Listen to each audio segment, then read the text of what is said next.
رمضان يا رمضان رمضان يا رمضان Suratul Asr. Asr surasında Allah Taala mınday deydi. 3 ayattan turgan Asr surasi var. Allah Taala aytadi: Bismillahirrahmanirrahim. Ol asr deydi. Asr degende qasam içip aytып жатат Allah Taala.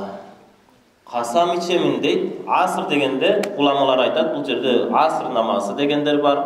Asr namazına Allah Taala qasam içip aytып жатат deydi. Qasam içip aytamын ушул asr namazına deydi. Жолусу asr vaqt bir vaqtda aytып жатат deydi. Vaqtqa qasam içip aytamын deydi. Кейде биз ушундайбыз го. Qasam içесиң ушул сөзүң шын экенин. Жолусу qasam içip aytamын ушундай деп бирөөнү ишендириш үчүн айтабыз го. Ошол сыяктуу бүткүл ааламды жараткан жаратуучу ол аср дейт. Асырга, заманга, вакытка qasam içip aytamын дейт. Иннал инсана лафи хуср дейт. Ар бир адам баласы зыянда дейт. Ар бир адам баласы зыянда дейт. Бүткүл адам баласы зыянда дейт. Хуср менен зарар дегендин айырмасы бар бир туугандар. Кейде биз айтабыз, машина алып сатып аткан бир туугандар болсо, машина алат дагы кайра сатканда пайда көрдүңбү десең, айтат, жок, зыян көрдүм дейт. Артка саттым дейт. $5000 алган болсо, $4000 сатып ийген болсо, айтат, $1000 зыян көрдүм дейт. Муну арабча зарар дейт, зыян деп айтат. А бул жерде Алла Таала айтат, ар бир инсан хуср дейт. Хуср деген мааниси толугу менен колундагы болгон нерсени жоготуп алышын. Толук банкрот болушту айтат. Мисалы, уламалар мисал айтканда, мисалы бирөө жана тоңдуруп алып муз сатат дейт да. Музун алып чыгып сатып атат, бир убакта эч ким албай туруп эле, жана күн ысып кетти дагы, ээрип калды дейт. Эчтеге колуна калбай калды, бүт баары суу болуп калды дейт. Муну араб тилинде хуср болду дейт. Ар бир адам ушундай болосуң дейт. Жөн эле зыян көрүп калбайсың дейт. Толугу менен банкрот болуп каласың мындай айтканда.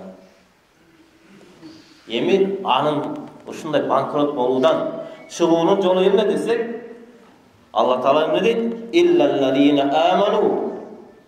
Бирок зыян көрбөй, толугу менен банкрот болуп калбай, ыйман келтиргендер дейт. Ыйман келтирген, ыйманы бар момундар булар эртең күнү бул дүйнөдө да, акыретте дагы зыян көрбөйт дейт. Туугандар, ыйман келтирүү эмне менен болот? Ла илаха иллаллах Мухаммад Расулуллах деп айтуу менен бул ыйман болуп эсептелет.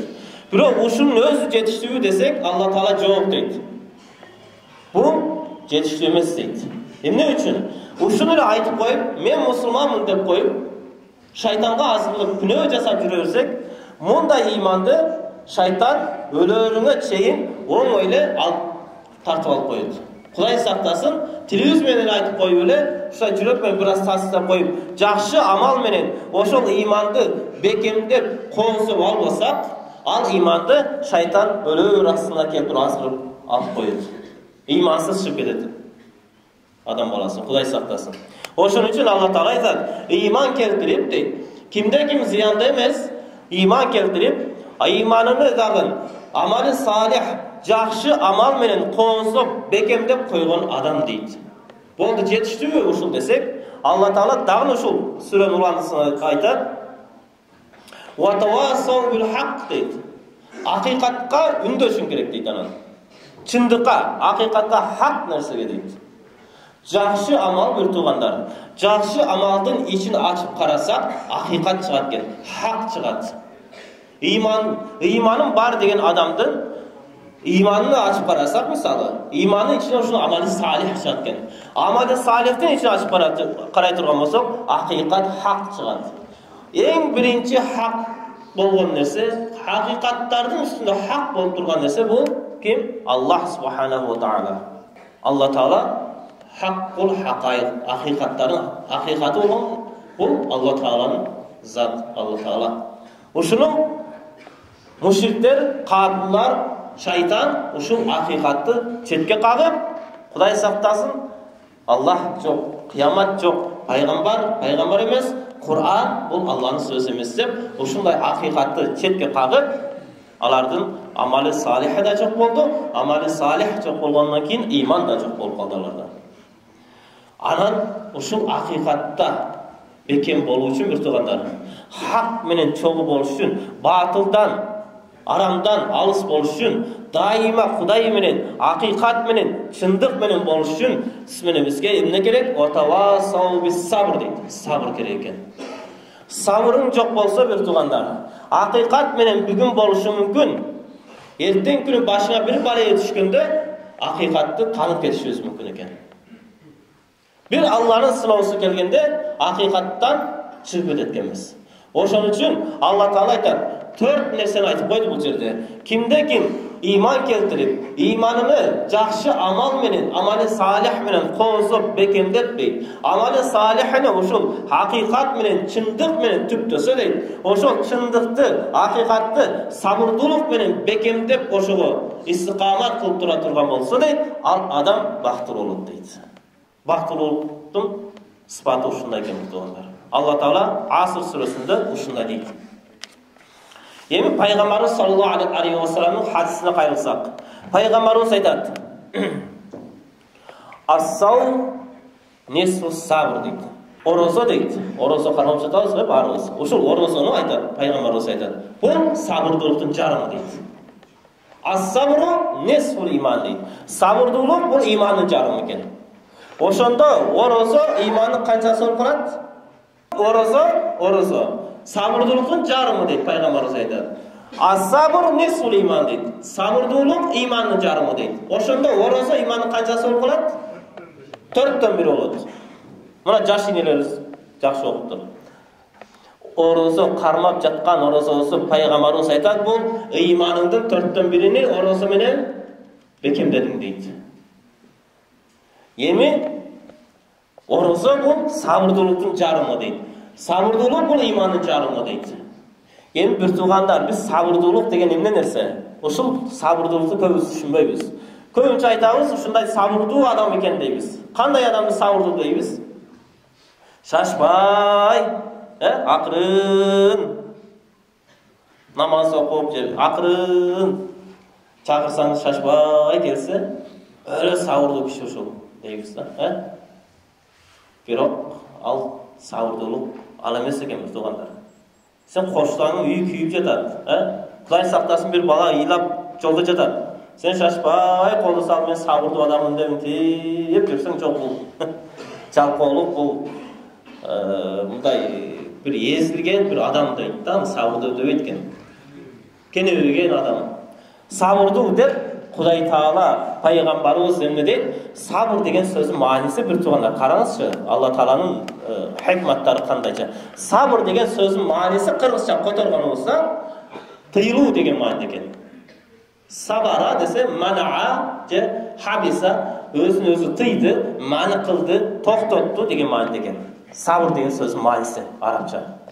Orası as-savm dedik. Anın manisini de Araplardan sorasanız, Arap lügattan karasanız, savm der. Orası manisindağı tıyılu dedik. Geçe savakta. Doğru mu? Orası dağı tıyılu eken manisi, sabır degen alda tıyılu eken. Eki öten tıyılu degen mağına eken. Yemi oşon üçün Allah Taala emne dep atar?